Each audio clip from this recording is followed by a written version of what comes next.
Assalamualaikum warahmatullahi wabarakatuh. Oke, balik lagi bersama saya Diana Wibowo.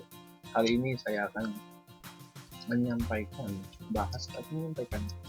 makalah tentang etika profesional IT. Oke, di sini makalah tentang etika profesional IT dibuat untuk memenuhi tugas etika profesi dan berorganisasi. Dosen pembimbing Pak Supri Hadi STM Fkom. Disusun oleh kelompok Indra, Sinta Insani, Aldi Trihandoko, dan Siti Isyana. Oke, di sini ada kata pengantar ya. Ini dia kata pengantarnya. Dan kita lihat ke daftar isinya. Oke, kita langsung masuk ke materi pembelajaran. 1. Karakteristik yang membedakan seorang profesional dari jenis pekerja lainnya dan menjelaskan mengapa pekerja IT digolongkan sebagai seorang profesional. 2. Hubungan yang harus dikelola oleh pekerja IT dan isu etika apa yang dapat ditimbulkan dari setiap hubungan tersebut. 3. Bagaimana kode etik organisasi profesional, sertifikasi dan lisensi dapat memengaruhi kelakuan beretika dari prosedural IT. Tujuan pembelajaran: 1. Memahami isu etika yang dihadapi oleh profesional dan pengguna IT, termasuk organisasi proses STI, serta dengan kode etik yang menyertainya. Aktivitas pembelajaran.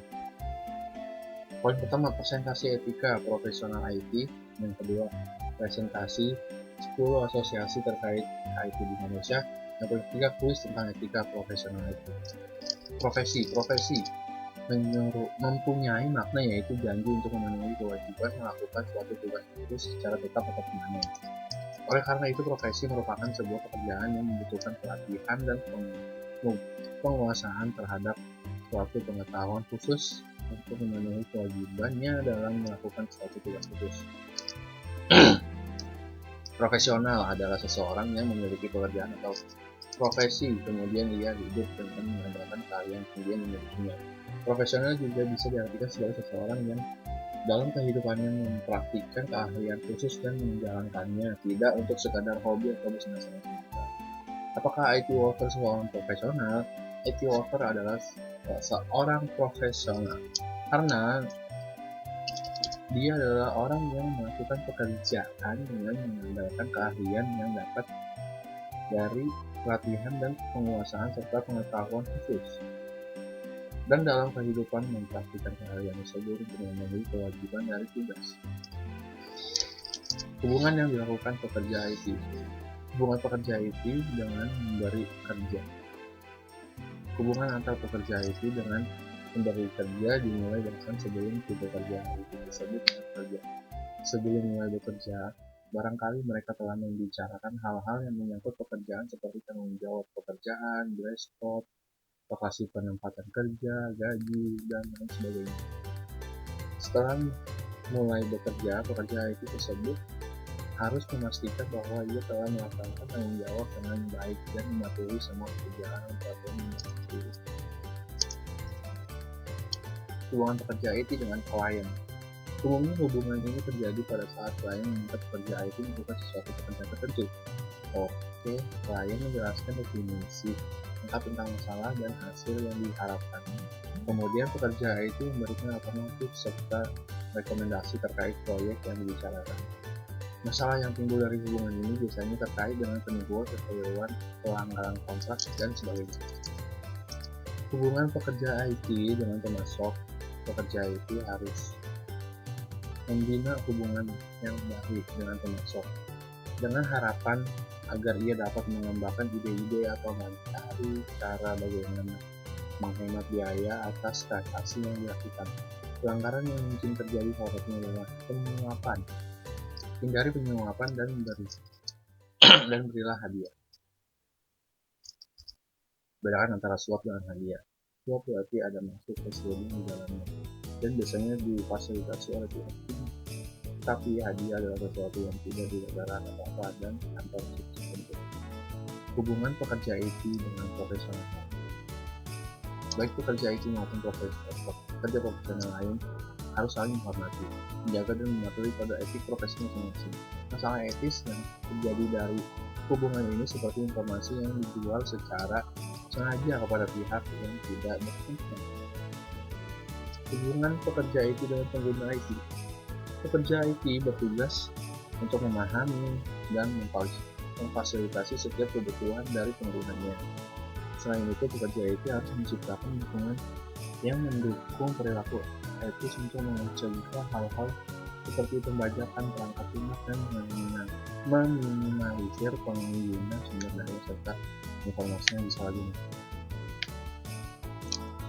Hubungan pekerja IT dengan masyarakat luas. Pekerja IT diharapkan dapat berkontribusi pada masyarakat dengan memberikan produk atau jasa yang bermanfaat, bukan sesuatu yang membahayakan ya. Organisasi profesional IEEE Institute of Electrical and Electronics Engineers merupakan organisasi internasional yang anggotanya adalah para insinyur dengan tujuan untuk mengembangkan teknologi. Peran dari organisasi ini adalah mengembangkan standar-standar dan ikut serta dalam usaha mempercepat teknologi baru dalam aspek bidang industri dan engineering yang meliputi telekomunikasi, jaringan komputer, kelistrikan, antariksa, dan elektronik. IEEE biasa dikenal dengan IEEE Indonesia Section yang berada pada IEEE. Inggris itu apaan sih? Spesifik. AGM Asosiasi for Computing Machinery. Organisasi ini adalah serikat ilmiah dan penelitian komputer yang didirikan pada tahun 1947. Anggotanya pernah sebanyak 78.000 yang terdiri dari para profesional dan para pelajar yang tertarik dengan penelitian. Kantor pusatnya ada di kota New York, Amerika Serikat. Secara umum, AGM mensponsori konversi yang bertujuan untuk menciptakan inovasi baru dalam bidang tertentu. AGM pernah mensponsori pertandingan catur antara Garry Kasparov dan komputer IBM Deep Blue. ITP Association of Information Technology Professional. ITP ini adalah asosiasi yang dibangun di US tahun 1949 yang berfokus pada pengetahuan di bidang IT dan pemberdayaan profesi IT untuk mengembangkan potensi anggotanya sebagai seseorang profesional. ITP berusaha memajukan profesi IT, melakukan pengembangan profesi, dukungan pendidikan IT, dan kebijakan atau organisasi IT yang dapat meningkatkan potensi masyarakat secara keseluruhan. PMI bukan Palang Indonesia, tapi Project Management Institute. PMI adalah organisasi non-profit untuk profesi manajemen proyek yang membuat standar penelitian, edukasi, publikasi, dan training tentang manajemen proyek. PMI mengeluarkan beberapa sertifikasi, antara lain ada CAPM, PMP, PGMP, penggunaan PCP, ada penggunaan elektronik, ya itu ada di situ. Ada SANS, oke kita SANS, yaitu Admin Audit Network Security Institute, organisasi penelitian dan pendidikan di US yang dibangun pada tahun 1989. SANS berfokus pada pelatihan keamanan informasi dan sertifikasi keamanan. Sertifikasi IT, sertifikasi efisiensi. Sertifikasi adalah suatu penetapan yang diberikan oleh suatu organisasi profesional terhadap seseorang untuk menunjukkan bahwa orang tersebut mampu untuk melakukan suatu pekerjaan atau tugas spesifik. Sertifikasi biasanya harus diperbarui secara berkala atau dapat pula hanya berlaku untuk suatu periode tertentu. Sebagai bagian dari pembaharuan sertifikasi, umumnya diterapkan bahwa seorang individu harus menunjukkan bukti pelaksanaan pendidikan berkelanjutan atau memperoleh CEU Continuing Education Unit lisensi. Lisensi secara umum dapat diartikan pemberian izin. Hal ini termasuk dalam sebuah perjanjian definisi lain. Pemberian izin dari pemilik barang atau jasa kepada pihak yang menerima lisensi sembarang vendor base. Sertifikasi vendor base. Sertifikasi vendor base adalah sertifikasi IT yang dikeluarkan oleh vendor tertentu dan materi ujiannya jelas mengacu pada produk atau teknologi yang memang dirilis oleh vendor tersebut. Contoh vendor yang merilis sertifikasi ini diantaranya Microsoft, Cisco, Oracle, Symantec, HP, Huawei, dan lain seterusnya. Untuk sertifikasi misalnya MCPS, MCITP, OPTP, dan seterusnya. Contoh sertifikasi vendor base kita bisa lihat di sini ya, ada Microsoft sertifikat profesional itu bidang aplikasi operating system atau software aplikasi. Syaratnya adalah sertifikasi dalam mengambil ujian operating system software aplikasi. Terus ada Microsoft sertifikat sistem administrasi, sertifikat Microsoft Certificate Application Developer, ada Cisco, banyak tuh teman-teman. Vendor netral, sertifikasi vendor netral. Sertifikasi ini dirilis oleh suatu badan atau organisasi yang tidak terkait dengan ke vendor manapun. Dengan kata lain, cakupannya global, materi ujian. Untuk sertifikasi ini jelas, sangat luas. Dan tentunya kita juga harus mengetahui produk dan teknologi dari multiple vendor, dan karena cakupannya global, maka sertifikasi vendor netral umumnya memiliki rating yang lebih tinggi dibandingkan sertifikasi vendor base. Contoh organisasi yang merilis sertifikasi ini misalnya CompTIA serta Council, dan contoh teknik sertifikasi misalnya Atos, Network Test, dan seterusnya.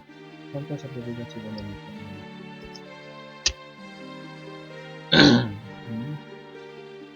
Oke, kita bisa baca gitu ya. Ada BNSP dan keahlian IT, Badan Nasional Sertifikasi Profesi, merupakan badan nasional yang bertanggung jawab langsung pada Presiden Badan Nasional. BNSP diadakan sebagai lembaga guna melaksanakan sertifikasi profesi kepada calon pekerja Indonesia. Garis besarnya, BNSP menjadi pihak penjamin kualitas tenaga kerja dalam rangka untuk meningkatkan kompetensi daya saing nasional. BNSP dibangun atas panduan Peraturan Nomor 23 Tahun 2004 dengan acuan pada Undang-Undang Nomor 13 Tahun 2003 tentang Ketenagakerjaan.